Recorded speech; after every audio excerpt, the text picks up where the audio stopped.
just a few days ago I completed the campaign of Ghost of Tsushima, a game that came out on the 17th of July by Sucker Punch, Sony first party studio.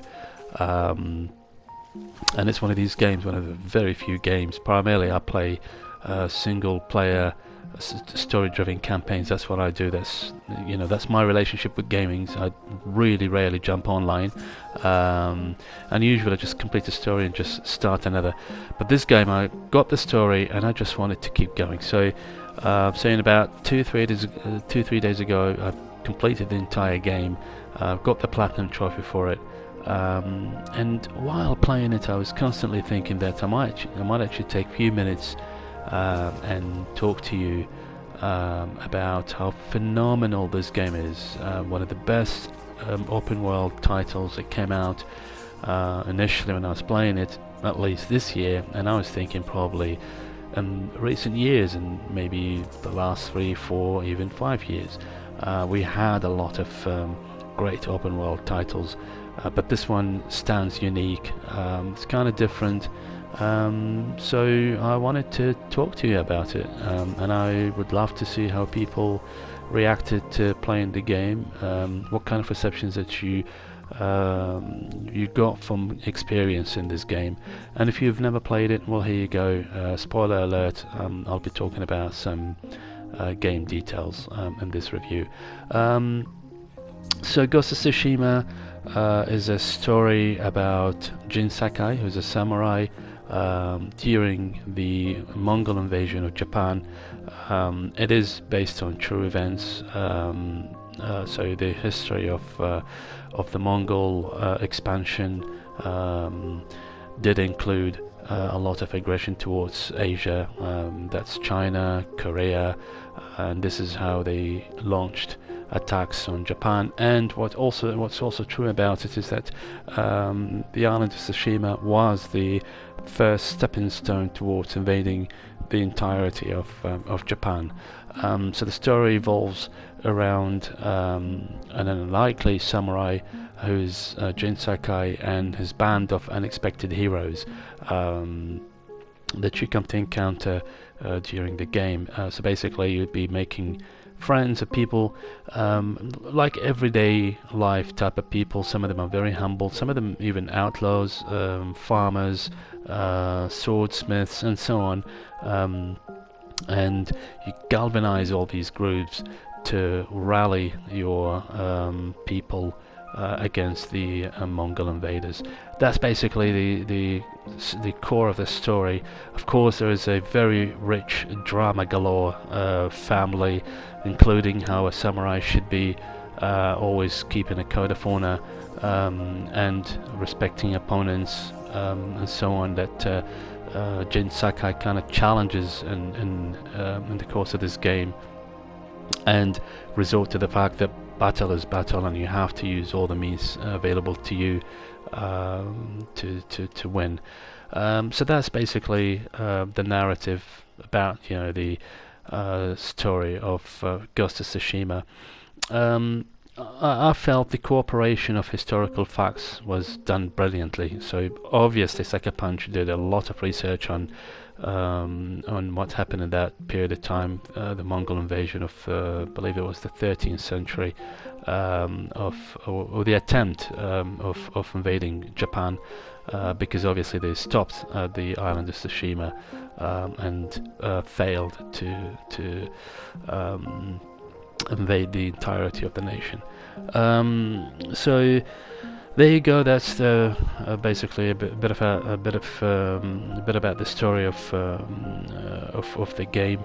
The game, I'm playing it here on PlayStation 4 Pro. The visuals are just absolutely stunning, out of this world. It does go up to 4K. It does hit 60 frames per second. There are hardly any drops. It's built just with a lot of thought, a lot of detail, and obviously that's what we know and what we come to expect from Sony first party studios, that they're usually given the time and the means to complete projects and push them out as like an excellent state, basically, and this one is no different. So there you go. That's about the visual of the games, and the way it's constructed is just so beautiful, because here's another sort of part that's based on factuals, that actually the island of Tsushima is colorful. So you have plenty of different flowers, and you have the plantation, the natural resource of the island of Tsushima, the flora, the fauna, everything about it is actually very bright and colorful, and that is conveyed brilliantly in this game. And I wanted to also talk about the glitch management of this game. They obviously were given the time to work on the game to right last to the last detail. So you hardly experience anything. There was just one time, I believe.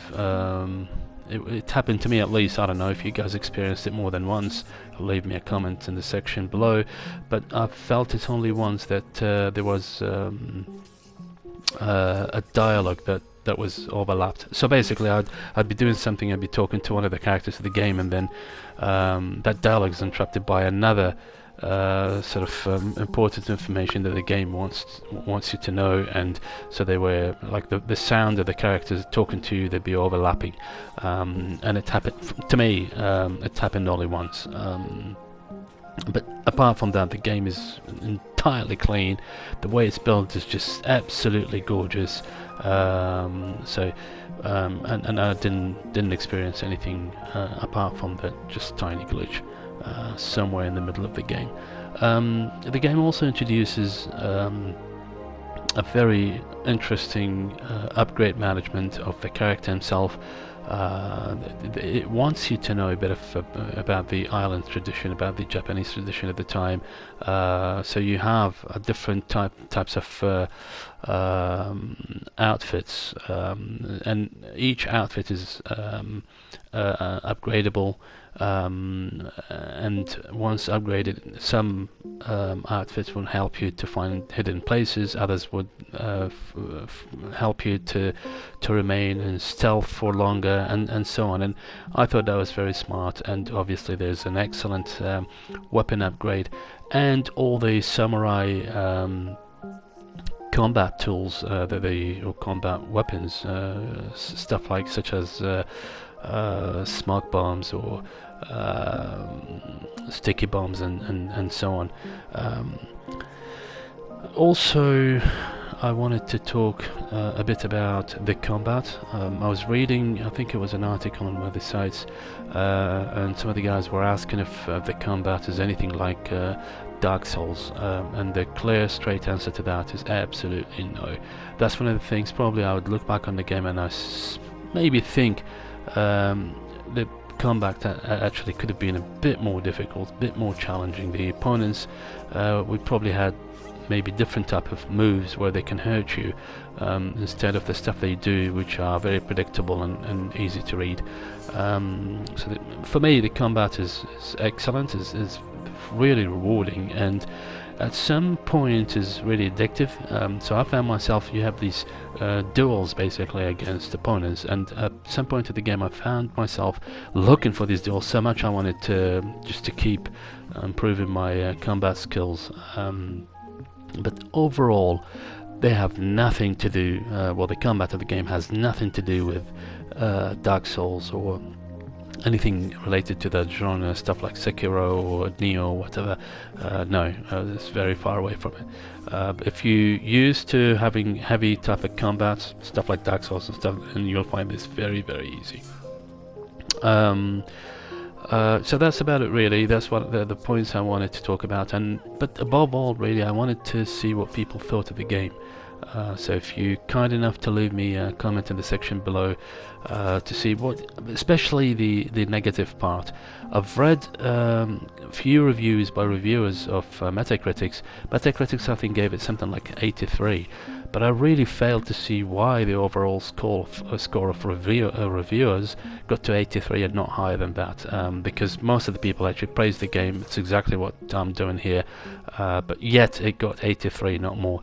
And I found this slightly surprising. I didn't understand why user reviews were something like 93 or 94, which for me that would be about right. So yeah, please leave me comments in the section below about your experience with the game if you played it. Other stuff, I guess maybe just briefly talk about it, like the score and the music of the game. The way how the history is conveyed in the game are just simply out of this world. For me, I don't think it will make the cut for Game of the Year, but it will come. It will appear in the nominees at least. It will come close, but I don't think it will make it to, to become Game of the Year. So there you go. That's my thoughts on Ghost of Tsushima. Let me know what you think. Thank you for watching, and goodbye.